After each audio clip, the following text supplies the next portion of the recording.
بسم اللہ الرحمن الرحیم۔ سیرت النبی، حسن سراپا کا تذکار جمیل۔ یہ خوشبو بعد از وصال بھی قائم رہی۔ انسانی جسم سے جب روح پرواز کر جاتی ہے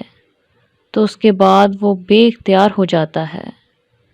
اس کے بعد جسم کی تر و تازگی بحال نہیں رہتی۔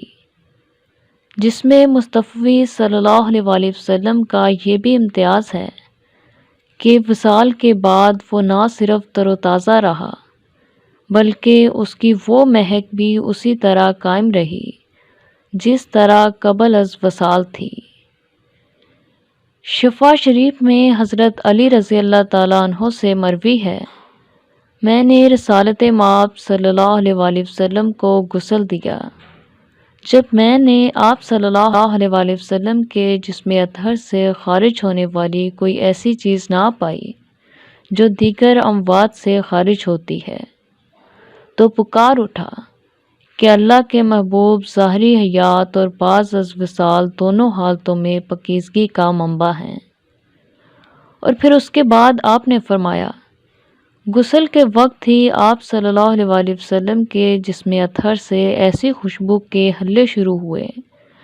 کہ ہم نے کبھی ایسی خوشبو نہ سونگھی نہ سنی۔ ایک روایت میں یہ بھی ہے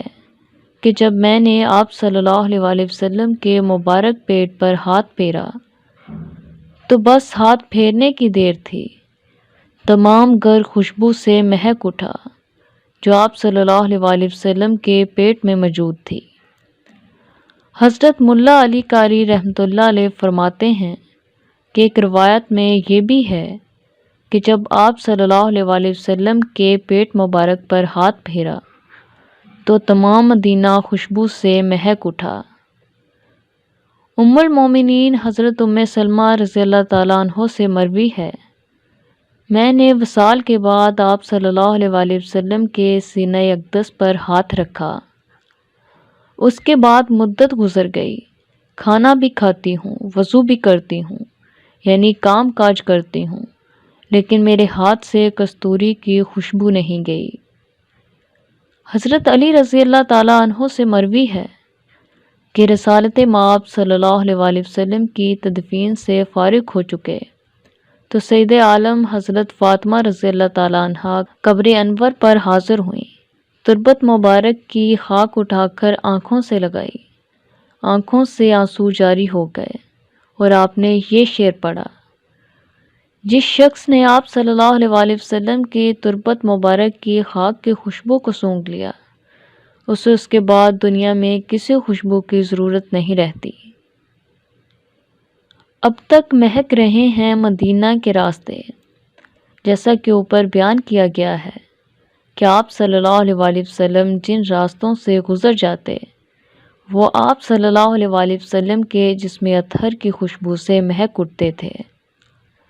اس پر اس سے بڑھ کر اور کیا شہادت ہو سکتی ہے کہ آج 1400 سال گزر جانے کے باوجود مدینہ طیبہ کی سرزمین اور آب و ہوا اسی راحت جہاں خوشبو سے معطر ہے، اور اب بھی مدینہ منورہ کے سبزہ زار اور در و دیوار سے ایسی دلاویز مہک اٹھتی محسوس ہوتی ہے جو عاشقان رسول صلی اللہ علیہ وسلم کے مشام دل و جان کے لیے کیف و سرور کا سامان ہے۔ مدینہ پاک کی خصوصیت میں سے یہ ہے کہ اس کی آب و ہوا خوشبودار ہے اور وہاں کے عطر میں ایسی مہک ہوتی ہے جو اس کے علاوہ کہیں اور نہیں۔ شیخ عبدالحق محدث دہلوی رحمۃ اللہ علیہ تحریر فرماتے ہیں، اب بھی مدینہ کے در و دیوار خوشبوؤں سے رچے بسے ہوئے ہیں اور اہل محبت اپنے شمع محبت کے ذریعے